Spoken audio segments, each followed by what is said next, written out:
అభివృద్ధి కార్యక్రమాలు, సంక్షేమ కార్యక్రమాలు, వీటితో పాటు క్షేత్రస్థాయిలో వాస్తవాలు కూడా తెలుసుకోవడానికి ఆ వేదికని పవన్ కళ్యాణ్ గారు ఎంపిక చేశారు.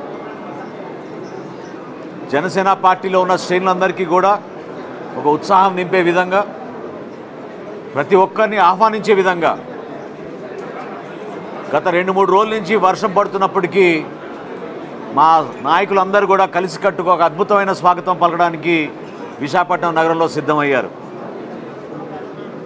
రాష్ట్ర వ్యాప్తంగా ఉన్న మా పార్టీ శ్రేణులు, అదేవిధంగా మా వీర మహిళలు, జన సైనికులు అందరూ కూడా ఎంతో ఎదురు చూస్తున్న ఈ కార్యక్రమంలో తెలంగాణ రాష్ట్రం నుంచి కూడా ప్రత్యేకంగా దాన్ని కూడా ఆహ్వానించడం జరిగింది.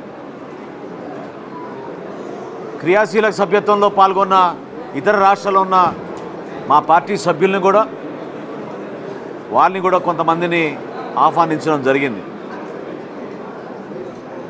పవన్ కళ్యాణ్ గారు నిన్న ఇవాళ జరిగిన కొన్ని సమావేశాల ద్వారా మున్సిపల్ స్టేడియం ప్రాంగణాన్ని 30 తారీఖున ఏదైతే మేము విస్తృత స్థాయి కార్యకర్త సమావేశం ఏర్పాటు చేశామో, ఈ ప్రాంగణాన్ని తెలుగు జాతిని ఉత్తేజపరుస్తూ చివరికి ప్రాణాలు కూడా తెగించకుండా, ఇబ్బంది లేకుండా పోరాటం చేయాలి మన అందరం కలిసికట్టుగా అనే దానిపైన బ్రిటిష్ సామ్రాజ్యం పైన పోరాటం చేసిన మన అల్లూరి సీతారామరాజు గారి పేరుతోటి ఈ ప్రాంగణాన్ని ఖరారు చేయడం జరిగింది.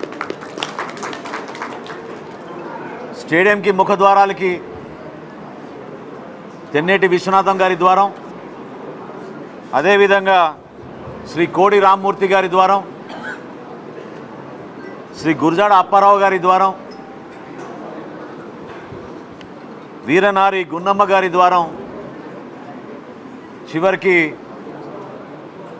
మహాకవి శ్రీశ్రీ గారి ద్వారం, ఈ 5 ద్వారాల ద్వారా అల్లూరి సీతారామరాజు ప్రాంగణానికి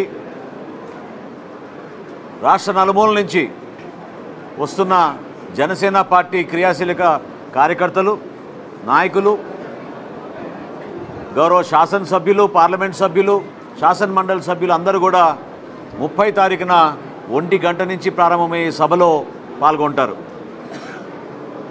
రేపు ఉదయం లెజిస్లేచర్ పార్టీ సమావేశం తర్వాత కార్యవర్గ సమావేశం 3ంటికి ప్రారంభమై 29వ తారీఖున ఉదయం నుంచి సాయంత్రం వరకు రాష్ట్రంలోని 25 పార్లమెంట్ నియోజకవర్గాల నుంచి నియోజకవర్గానికి 10 మంది ప్రతినిధుల ద్వారా మా పార్టీ అధ్యక్షులు పవన్ కళ్యాణ్ గారు సమావేశం అవుతారు.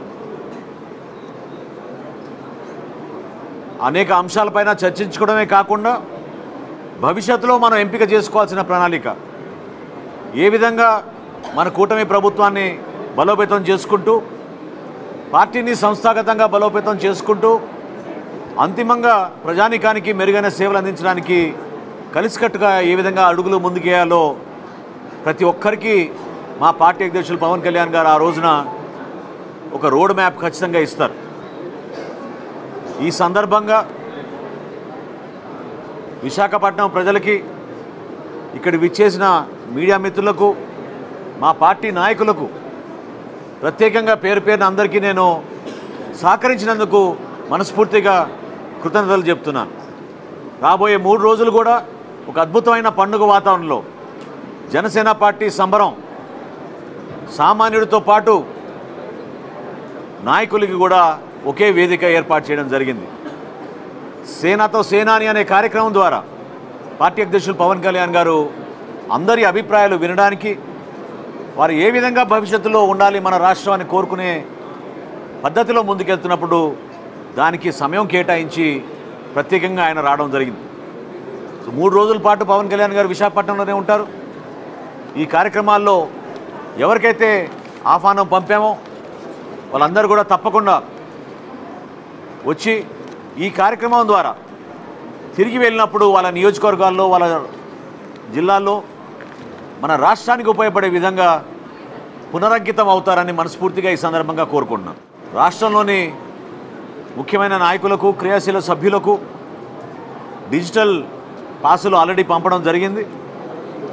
ఇవి కాకుండా జిల్లాల వారీగా ఇందాక నేను చెప్పినట్టు 25 పార్లమెంటు నియోజకవర్గాల్లో ఉన్న ప్రతినిధులకు ఫిజికల్గా కూడా పాసులు ప్రింట్ చేసి మా జిల్లా అధ్యక్షులందరూ కూడా ఈరోజు రాత్రికల్లా అందించడం జరుగుతుంది. సో ఎవరైతే ప్రతినిధులు ఆహ్వానించామో వాళ్ళందరూ కూడా దయచేసి మీకు కేటాయించిన పాసుల ప్రకారంగా వచ్చి వారి స్థానాల్లో వాళ్ళు కూర్చోవాల్సిన అవసరం ఉంటుంది.